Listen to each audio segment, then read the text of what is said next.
ಶ್ರೀನಿವಾಸಪುರ ತಾಲೂಕಿನ ಆದಿಜಾಂಬವ ಸೇವಾ ಸಮಿತಿ ಟ್ರಸ್ಟ್ ವತಿಯಿಂದ ಪ್ರತಿ ವರ್ಷದಂತೆ ಈ ವರ್ಷವೂ 5ನೇ ವಾರ್ಷಿಕೋತ್ಸವವನ್ನು ಭಕ್ತಿ ಭಾವ ಮತ್ತು ಸಂಭ್ರಮದಿಂದ ಆಚರಿಸಲಾಯಿತು. ಈ ಪ್ರಯುಕ್ತ ಆದಿಜಾಂಬವರು ನೆಲೆಸಿರುವ ಪವಿತ್ರ ಭೂಮಿಯಾದ ಪುಣ್ಯಕ್ಷೇತ್ರ ಆವಣಿ ಕ್ಷೇತ್ರಕ್ಕೆ ಸುಮಾರು 3 ರಿಂದ 4 ಬಸ್ಸುಗಳ ಮೂಲಕ ಭಕ್ತರ ಯಾತ್ರೆ ಆಯೋಜಿಸಲಾಗಿತ್ತು. ಕಾರ್ಯಕ್ರಮದಲ್ಲಿ ಮಾದಿಗ ಕುಲಬಾಂಧವರು, ವಿವಿಧ ಸಮುದಾಯಗಳ ಮುಖಂಡರು ಹಾಗೂ ತಾಲೂಕಿನ ಸಾವಿರಾರು ಭಕ್ತರು ಭಾಗವಹಿಸಿ ಧಾರ್ಮಿಕ ಉತ್ಸಾಹ ತೋರಿದರು.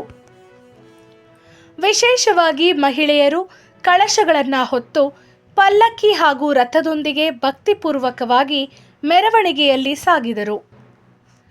ಶ್ರೀನಿವಾಸಪುರ ಪ್ರವಾಸಿ ಮಂದಿರದಿಂದ ಆರಂಭವಾದ ಮೆರವಣಿಗೆ ತಾಲೂಕು ಕಚೇರಿ ಮುಂಭಾಗದಲ್ಲಿರುವ ಡಾಕ್ಟರ್ ಬಿ.ಆರ್. ಅಂಬೇಡ್ಕರ್ ಅವರ ಪುತ್ಥಳಿಗೆ ಮಾಲಾರ್ಪಣೆ ಮಾಡುವ ಮೂಲಕ ಮುಂದುವರೆದು ಎಂಜಿ ರಸ್ತೆ ಹಾಗೂ ಮುಳಬಾಗಿಲು ವೃತ್ತದ ಮಾರ್ಗವಾಗಿ ಸಾಗಿತು. ಮೆರವಣಿಗೆಯಲ್ಲಿ ತಮಟೆ ವಾದ್ಯಗಳೊಂದಿಗೆ ವಿವಿಧ ಸಾಂಪ್ರದಾಯಿಕ ಕಲಾ ತಂಡಗಳ ನೃತ್ಯ ಪ್ರದರ್ಶನಗಳು ಜನಮನ ಸೆಳೆಯುವಂತಾಗಿದ್ದವು. ಭಕ್ತಿಗೀತೆಗಳು, ಘೋಷಣೆಗಳು ಮತ್ತು ಸಂಭ್ರಮದ ವಾತಾವರಣದೊಂದಿಗೆ ಭಕ್ತರು ಯಾತ್ರೆಯಲ್ಲಿ ಪಾಲ್ಗೊಂಡರು. ನಂತರ ಭಕ್ತರು 2 ರಿಂದ 3 ಬಸ್ಸುಗಳ ಮೂಲಕ ಆವಣಿ ಕ್ಷೇತ್ರಕ್ಕೆ ಕರಗ ಪಲ್ಲಕ್ಕಿ ಉತ್ಸವದೊಂದಿಗೆ ಪುಣ್ಯಕ್ಷೇತ್ರ ಯಾತ್ರೆ ಕೈಗೊಂಡರು.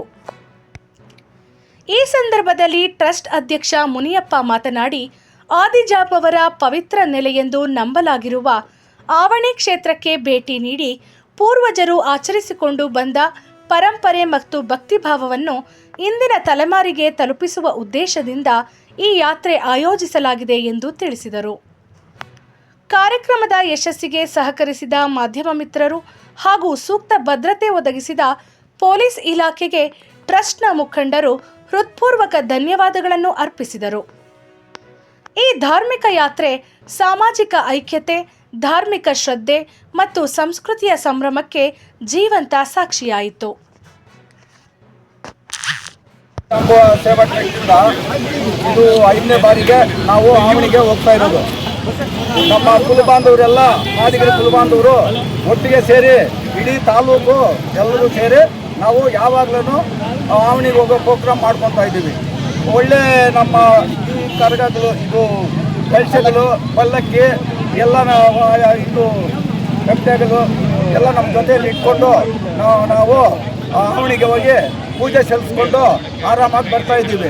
ನಿಮ್ಮ ಯಾವಾಗಲೂ ಪತ್ರಕರ್ತರು, ನಮ್ಮ ಮೀಡಿಯಾ ಮಿತ್ರರು, ಇನ್ನು ಅನೇಕ ಪೊಲೀಸವರು ನಮಗೆ ಸಾಥ್ ಕೊಟ್ಟು ನಮ್ಮನ್ನು ಕರ್ಕೊಂಡೋಗಿ ಒಳ್ಳೆಯ ದರ್ಶನ ಮಾಡಿಸ್ಕೊಂಡು ನಮ್ಮ ಪ್ರೋತ್ಸಾಹ ಮಾಡ್ತಾ ಇದ್ದೀವಿ.